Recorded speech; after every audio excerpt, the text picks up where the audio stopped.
Fala pessoal, tudo bem com vocês? Passando aqui para avisar que o link do episódio completo estará na descrição do vídeo. Agora, bora pro corte. Ó, ele não vai conseguir abrir. Aí. Caralho, te chamou de burro, mano. Não, ele tava abrindo aqui em cima. Eu ia pedir pra você ajudar. Não é isso que você acha, o Monark? Porque depois você tem 3 ou 4 podcasts que você fala sobre o assunto lá mesmo, lá no Flow. Eu sei, e mas você tem o... Eu entendo, eu tô... Cara, muita gente tá falando pra mim, cara, sai do Twitter. Não. Para de falar lá não é um lugar, lá é um ambiente tóxico, lá o pessoal só quer lacrar, só quer destruir, só quer... É um jogo político infinito. Eu concordo, mas sei lá, eu fico pensando se não é isso que os caras querem, Claro entendeu? que é. Eles dominarem o Twitter como tem Talvez o Twitter seja assim, é um lugar pra você falar as coisas lá. Tem muito ódio, tem muita raiva, tá muito polarizado. E tem determinados assuntos que eles são sensíveis. Então, quando tu vai falar deles ali, aí, pelo menos é a minha postura. Eu vou tomar um cuidado ali no jeito que eu vou falar. Porque eu sei qual é a ideia que tá na minha cabeça. E eu preciso expressá-lo da forma mais clara possível, com menos interpretações erradas possíveis. Que já é limitado o número de caracteres lá. É. Né? Aí... Eu acho que essa foi a maior lição que eu aprendi.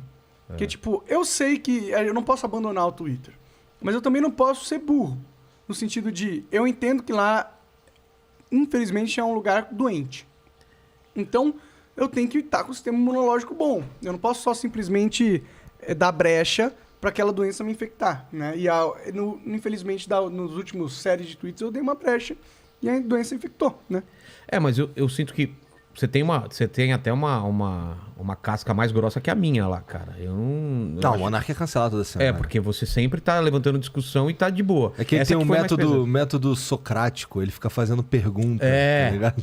Então, só pra contextualizar, porque não é todo mundo que pode estar por dentro, eu acho que o que deu problema foi a pergunta que você falou, né? A pergunta que você fez pro para um Botelho. advogado. Ele mordeu um bait ali. Mordeu um bait. Você tá falando do que antes? Sobre liberdade de expressão. Na verdade, o que aconteceu... o primeiro tweet que eu fiz foi... o que faz o crime é o ato, é a ação, e não a opinião. Foi isso que eu falei. Aí o advogado, Augusto, né? Ele respondeu... Já veio aqui, Isso, veio no Flow também. E ele respondeu... não necessariamente. Uma opinião racista, ela pode ser crime e tal, não sei o quê. Eu falei, ter uma opinião racista é crime? Só ter. Foi isso que eu perguntei depois da... Na sua cabeça era assim, eu tenho opinião, mas eu não compartilho, é isso ou não? Qual que era a sua ideia? Não, era mais uma opinião assim, eu penso uma merda, eu sou racista aqui dentro, e eu não dou voz a isso. Tá. Então eu sou criminoso? Tá ligado? Essa era a pergunta. Porque eu tava falando que o que Mas fazia... dá pra interpretar como eu falo um bagulho racista, então eu sou criminoso? Porque não era pensamento. Ter opinião não tava claro se era expressando não tava claro. ou não. Claro que um pensamento e uma opinião são sinônimos, porque você pode ter uma opinião e não expressá-la. Sim. Opinião é um sinônimo de pensamento. Então, você ter uma opinião racista não é crime necessariamente. Mas eu entendi o que o pessoal pode ter entendido. Eu também entendi. Só que o negócio é que ela estava correlacionado ali a uma afirmação minha que o que fazia o crime era a ação, era a atitude, não a opinião. Por isso que eu perguntei pra ele se só ter a opinião era crime. Porque eu tava reforçando que não era a opinião que fazia o crime, e sim a atitude, entendeu? Era verbalizar a parada, aí isso daí é uma atitude. Né? E outra, é muito complicado essa parada de você considerar uma verbalização do racismo crime. No sentido que, o que é racismo? O que pode ser considerado racismo? Quem define o que é racismo? Por exemplo, uma pessoa vai lá e fala, não gosto de cabelo enrolado, cabelo crespo, acho feio. Muitas pessoas podem interpretar isso como racismo, certo? Claro. Agora, como aconteceu assim, no BBB. Exato. Mas isso é racismo? Essa pessoa deveria ser presa, porque a pena por uma injúria racial é de 3 anos de reclusão. De 1 a 3 anos. Essa pessoa deveria... Então, essa é a discussão. Caralho, estudou, viado. Estudou, caramba. Essa é a discussão que eu quero ter com a sociedade. Ok, eu entendo que racismo é super nocivo e ruim, mas a partir do momento que você põe na lei algo que pode ser interpretado de várias maneiras, não necessariamente como racismo, você dá uma brecha também para os legisladores, para os burocratas, tirarem direitos de pessoas que não necessariamente cometeram um crime, entendeu? Por exemplo, você acha que o cara que tem essa opinião, que pode ser considerado racista, de não gostar de cabelo mais crespo, esse cara tá cometendo um crime por ter essa opinião? É esse o ponto que eu quero chegar, entendeu? Mas eu acho que é mais um sentido de você diminuir uma pessoa, né? Por causa da raça ou por causa... você não deveria estar aqui, sabe? Essas coisas. Não, eu entendo que isso é nocivo e esse é o sentido pelo qual que as pessoas querem que seja banido e que tenha esse poder de lei, entendeu? Sim. O meu argumento não é que isso é bom, esse negócio é ruim, racismo é horrível. O meu argumento é que essa ferramenta pode e vai ser distorcida e não vai ser sempre um cara verdadeiramente racista que vai estar sendo julgado ali, entendeu? E isso vai ser distorcido para que um dia um poderoso acabe com o inimigo político, um Putin da vida, acabe com o jornalista que está falando merda dele, usando esse tipo de lei para interpretar a crítica do jornalismo como algo um crime-ideia, entendeu? É o que aconteceu mais ou menos com o Cossielo, com o Banguela, que fizeram tweets, piadas, que o pessoal chamou eles de racista. Né? E aí tem que provar que não é e tal. Então, Ou o Maurício Souza lá... Mas todos esses, assim, tirando o Maurício Souza, os outros problemas já aconteceram no Twitter também, né? É. Então, o Twitter é um bom lugar pra você se fuder.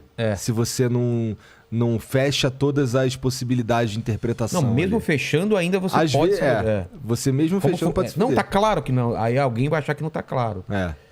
Do Monark com certeza tá um pouco mais aberto, mas mesmo que você seja exatamente claro, eu quis dizer isso, ainda pode ter... O do Maurício Souza era uma opinião dele sobre alguma coisa e cancelaram o cara, também fizeram uma pancada de coisa. É uma opinião que pode ser considerada homofobia, pode ser considerada, Tá no tem uma limite, interpretação ali de homofobia, mas tem uma interpretação que não, entendeu? Ele poderia, não sei se é o caso, mas ele poderia estar querendo dizer outra coisa com aquilo. Ele pode estar falando da sexualização de desenhos, entendeu? Eu não sei. A gente falou aqui até sobre... Não acho que seja isso, entendeu? Não estou defendendo o Maurício nesse caso. não- Eu estou falando que é problemático a gente ter um júri, entendeu? Que julga a intenção das opiniões das pessoas como crime, entendeu? É problemático. A gente vai criar um mundo que vai dar ferramentas para um Putin da vida, um autoritário da vida, calar os seus inimigos políticos. É o que eu penso que vai acontecer. Mas o que tu acha de uma reação da própria sociedade a essas falas, cara? Eu acho que é totalmente Isso é legítimo. natural. Isso é natural. Eu acho. É natural? Tanto que eu não fiquei com essa coisa do iFood. Você não ficou puto com as pessoas. Eu não fiquei puto com as pessoas que não gostaram da forma com que eu falei. Eles têm total direito de não gostar e de me xingar de idiota, entendeu? Eu acho que elas têm até o direito de achar que eu sou racista, entendeu? Falar, eu acho que o Monark é racista, porque ele falou. Eu acho que ela tem direito de achar isso, entendeu? Porque é liberdade de expressão da pessoa. Eu vou punir ela por interpretar algo errado. Eu acho que a gente não tem que fazer isso, entendeu? Agora, o problema foi o iFood, que é uma empresa e não uma pessoa, entendeu? Me acusar disso. Aí a gente já tem mais um problema, porque... Aquela nota é bem problemática, né? Não sei se o Mandíbula deixou separado aí, até queria que mostrasse o vídeo aí, que... Ele tá por aí ou não? Olha só, cara. Caralho, olha só. tá Então tentando... depois a gente coloca. Ele tá tentando ser demitido mesmo, o Mandíbula, cara. né? Mas vou contratar o cara que sai no meio do programa. Exatamente. mas continua. Essa nota eu achei problemática porque ela não falava direto, mas dava muito a entender que era por causa de... Sim. Não compactuamos com isso. Isso o quê, cara? Isso o quê? Tipo, como se eu tivesse sido racista, entendeu? Ela foi o júri e te deu uma sentença. Exato, né? exato. Ela me julgou racista naquela nota. E isso é um problema. E isso que me deixou puto, entendeu? Agora, uma pessoa tem uma opinião, foda-se. Agora, uma instituição gigantesca, que representa uma força gigantesca da sociedade, ter uma opinião, eu acho que é diferente de uma pessoa, na minha opinião, entendeu? Uma empresa não é uma pessoa, eu acho. Mas como que foi a relação de vocês? Você tá falando com o Igor aqui antes de começar. Vocês tiveram uma reunião, assim, que aconteceu o tweet, aquela repercussão, tiveram reunião com o iFood. Tivemos reunião. E, tipo, era outro papo, né? Era outro papo. Na verdade, a gente conversou lá e tal. E aí eles pediram pra gente se posicionar, mandar um e-mail, não sei o quê. Mandamos um e-mail lá. Aí depois do e-mail saiu a nota. Mas o e-mail falando o quê, assim? Pra gente falando o que a gente tava fazendo. Qual que era a nossa versão da história? Tá. Tipo dando um contexto pra eles. Deixa eu ser mais sincero sobre essa reunião aí. Um pouquinho mais sincero. Foi bem esquisita essa reunião. Eles chegaram nessa reunião já julgando a gente racista. Não foi uma conversa sobre o que aconteceu, gente. Eles já vieram com uma... Não, já chegaram com o pensamento feito, entendeu? Na cabeça deles, eles entraram com 10 pessoas ali, Entendeu? E eles chegaram com esse pensamento feito. O jeito que eles falavam com a gente eram como se alguém está falando com uma pessoa de merda, entendeu? Que eles julgam um racista. Entendi. Entendeu? Não deixaram a gente... Eles começaram já dando meio que... O iFood não tolera esse tipo de coisa. Agora a gente vai falar pra vocês quais são as nossas coisas que a gente faz pra combater esse tipo de coisa, porque a gente acha muito errado. Isso sem a gente falar nada. Aí o nosso CEO, né, que é o Geiger, ele interrompeu, falou, mano, peraí, vocês já estão julgando a gente, não deixaram a gente nem dar a nossa versão dele. Qual foi? O cara pegou e interrompeu, ele falou, agora a menina que tá falando, você espera aí. Caramba. Tá ligado? E aí ela continuou, ela nem tinha muito mais pra o que continuar, porque o cara só quis ser grosso. Então foi muito esquisita essa reunião. Eu me senti muito mal com aquilo, entendeu? Porque de uns aleatórios na internet, de uns cara radical, eu ok, mano. Agora, vim com 10 pessoas de uma empresa numa reunião pra meter essa pecha pra cima de mim, eu que tenho um histórico ilibado na internet, eu já produzo vídeo há 10 anos, tenho mais de 10 anos de Twitter. Você acha que os caras não foram atrás pra ver se tinha racismo ali? Claro, claro. Não acharam porra nenhuma, porque eu não sou um cara racista. Não é o que eu quero fazer lá.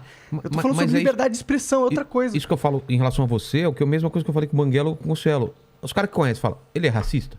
Não, mas veja bem o Twitter. Eu falei, não, ele é racista ou não? Você conhece o cara? Não é. Então, porra, para com essa merda, entendeu?